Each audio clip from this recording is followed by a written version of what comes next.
I have a pretty serious confession to make. I don't like Superman. Before you destroy me in the comments, I know it's an unpopular opinion, but the Man of Steel has just never resonated with me. The problem for me has always been that he's too strong. I mean, one of his primary powers is invulnerability. Talk about a tension killer. The conflict is never if Superman will save the day, only how. This apparent infallibility extends to his personality as well. He's a character utterly without flaws. The biggest strike against him is that he's too compassionate, and this can sometimes land him in trouble. That's the answer you give when you're asked in a job interview what your biggest weakness is. It's not really a weakness. This relentlessly upright persona and general do-goodery make Superman feel distant. His character is, pardon the pun, completely alien to my own experience, and if I'm being honest, it's not all that interesting. To me, Superman is boring. I prefer my heroes to be messier. Characters like Batman, Wolverine, and Deadpool feel so much more human. They're flawed, they can make mistakes, and sometimes they do bad things for the wrong reasons. And I'm sure I'm not the only one that feels this way. Over the last 2 decades, anti-heroes have become increasingly popular. In fact, the top 3 highest grossing R-rated films of all time are 2019's Joker, followed by both Deadpool movies. But why is this? Why have so many of us turned our backs on characters like Superman and Captain America? To understand that, we first need to figure out what exactly an anti-hero is. Unfortunately, as it turns out, this is easier said than done. We all know an anti-hero when we see one. They're dark, gritty, usually a bit reckless, and make questionable life decisions. However, the term itself is difficult to define. Anti-heroes as we know them today are a relatively new concept, and the parameters are fuzzy at best. At its most basic level, the anti-hero is a subversion of the hero trope. They are whatever a hero is not. In a technical sense, this means giving them characteristics normally reserved for an antagonist. They might drink and curse, have an abrasive personality, or rail against authority. The problem with this description, though, is that its negatively defined meaning is rooted solely in its opposition to something else. This doesn't tell us what an anti-hero is, merely what it is not. This is further complicated by the fact that what characteristics constitute a hero vary over time and between cultures. Heroes in the truest sense are meant to represent the ideals of a society. They stand as living personifications of the values that citizens should strive to emulate. However, these ideals and values naturally evolve alongside the beliefs and needs of the population. This applies to anti-heroes as well. Traits seen as or anti-heroic change based on the cultural context. In 1962, Canadian missionary Don Richardson traveled to Western New Guinea and Indonesia to try and convert members of the indigenous Sawi tribe to Christianity. He encountered some trouble, though, when his potential congregation identified Judas, not Jesus Christ, as the hero of the story. It turned out that the Sawi people placed a higher value on trickery and deception than sacrifice. They saw Jesus as little more than an unwitting sucker who had been duped by the true hero of the narrative. A better way then of defining heroes and anti-heroes might be by judging them based on their moral consistency. Heroes by their nature are morally consistent. They have a strict set of dedicated principles they follow that guide their actions. Anti-heroes, on the other hand, are morally ambiguous. They operate in gray areas and are more fluid in their decision-making. This ambiguity can manifest either in the anti-hero's own personal ethics or in the way that they are perceived by society. Not every anti-hero needs to be an edgy, homicidal maniac cracking one-liners as they shish kebabs bad guys with katanas. In fact, the classic anti-hero archetype looks a lot less like Deadpool and more like your friendly neighborhood Spider-Man. I know what you're thinking, Spider-Man's not an anti-hero, but even by the traditional definition, he kind of is. When Peter Parker is first bitten by a radioactive spider and gifted with superhuman abilities, he doesn't want to become the savior of New York.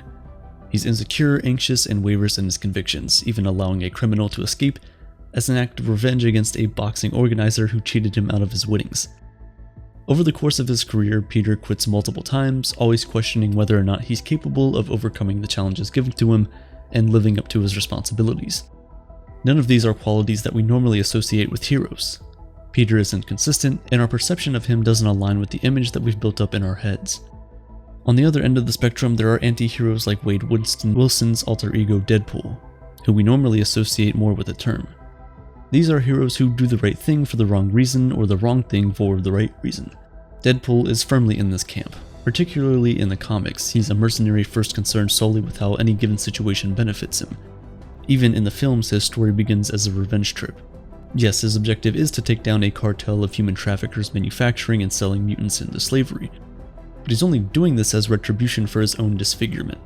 His motivation isn't to break up the smuggling ring or free the captives, he just wants to fix his face. To say that Deadpool's morals are loose is generous. He is entirely self-interested, recklessly individualistic, and more than a little murder-happy. If he ends up saving the day, it's typically just an unintended byproduct of his actual goals. The key takeaway from this is that antiheroes are hard to pin down when it comes to assigning moral judgments, either because their own ethical code is so nebulous, or because we as a society have difficulty reconciling their personal traits with our own expectations of what a hero should be. So why do we like these characters so much? Why are we attracted to moral ambiguity? Perhaps it's because we find it reflective of our own experiences. Very few of us live in a world of simple black and white morality.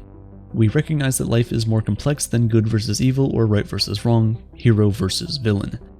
People are complicated, our decisions are nuanced and subject to interpretation.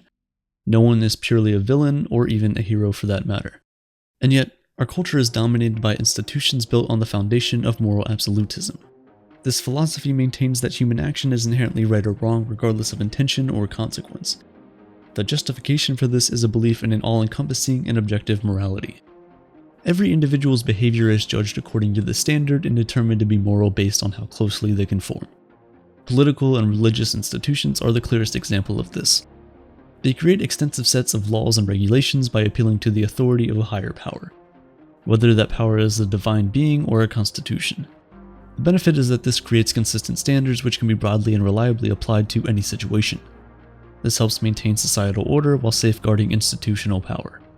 However, when these laws are violated, it necessitates punishment regardless of individual circumstances.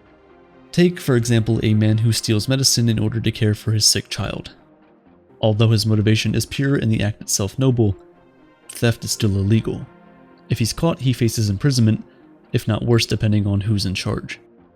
While creating a reliable and predictable framework by which behaviors can be evaluated, the problem with moral absolutism is that it's inflexible and doesn't allow for subjective interpretation. Instead, it promotes the idea that there's an objective morality by which every act can be judged. In becoming symbols of societal ideals, traditional heroes serve as the physical embodiment of these absolutist systems. More than that, they act as enforcers, ready to use violence in order to combat perceived evils and protect the established moral order. This is why I don't like Superman. Ironically enough, the Man of Tomorrow is a champion of the status quo.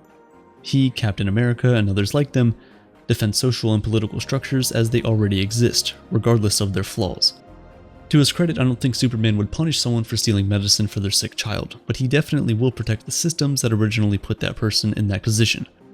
By intention, moral absolutism creates a societal binary: those who conform and those who do not. Antiheroes are a part of this second group. Their innate moral ambiguity naturally places them in opposition to mainstream culture, landing them in the realm of the outsider. These individuals find themselves shunned or even outcast due to character flaws or other traits seen as deviant. It's not surprising then that most antiheroes come from marginalized backgrounds. Deadpool is widely considered to be pansexual. Wolverine suffers from PTSD and alcoholism. Spider-Man comes from a poor family and was a nerd before being a nerd was cool.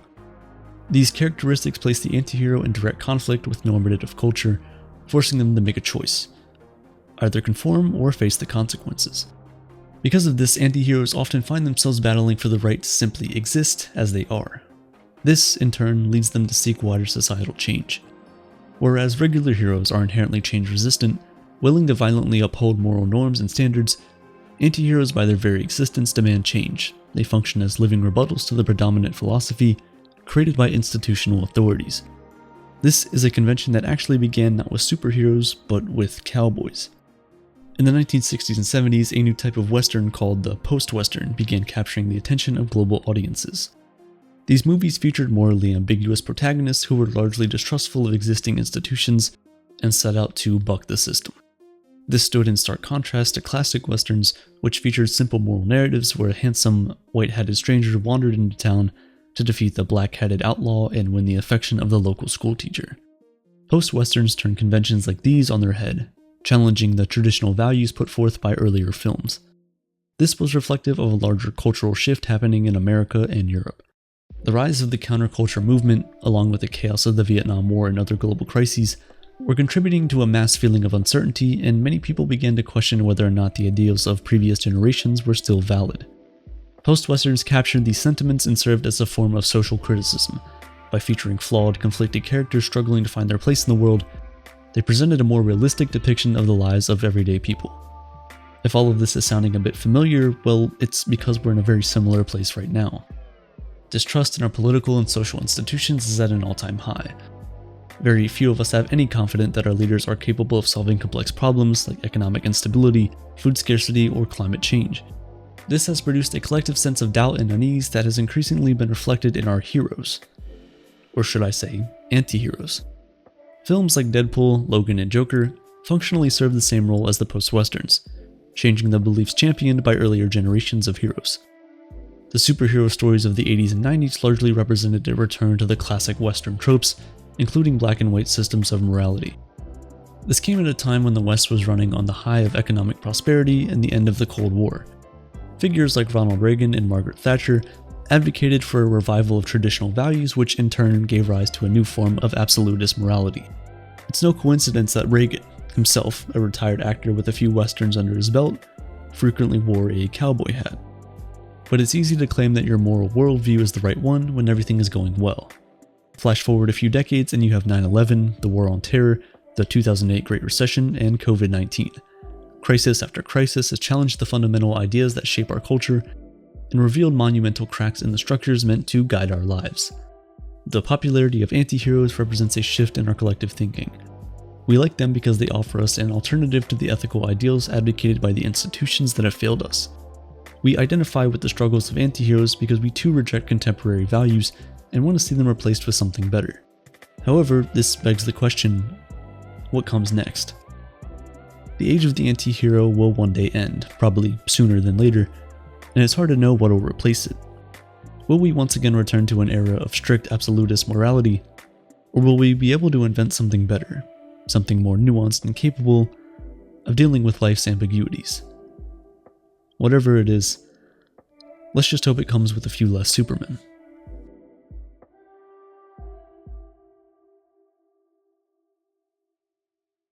We love anti-heroes because they tell us that we too can be heroes even with our flaws. That we can achieve great things, reach our goals, and change our life and the lives of those we love. One of the best ways to achieve these great things is by leveling up your skills through the sponsor of today's video, Brilliant.org. Brilliant is one of the best places online to learn anything and everything STEM related interactively. I've personally been using Brilliant for years, and I still love it so much because it helps me get better every single day. Whether I'm on a daily commute or just have 15 minutes of free time to spare, I can take my phone out and do a quick lesson that would have tremendous more benefits than just scrolling through social media endlessly. Thanks to the thousands of lessons they currently offer with new ones added every single month, Brilliant has allowed me to explore and learn a wide range of fascinating topics from mathematics to computer science and beyond. Right now I am taking a course on Introduction to Probability, which has completely changed how I view odds and chance. If you've ever wondered why things happen when they do and how the laws of probability work, this course is perfect for you. If you're interested in learning more, I highly recommend you check them out. It's free to start, but the first 200 people to visit brilliant.org/aperture will get 20% off a premium subscription, which unlocks every single course Brilliant has to offer. You'll not only be furthering yourself, but you'll be supporting Aperture at the same time.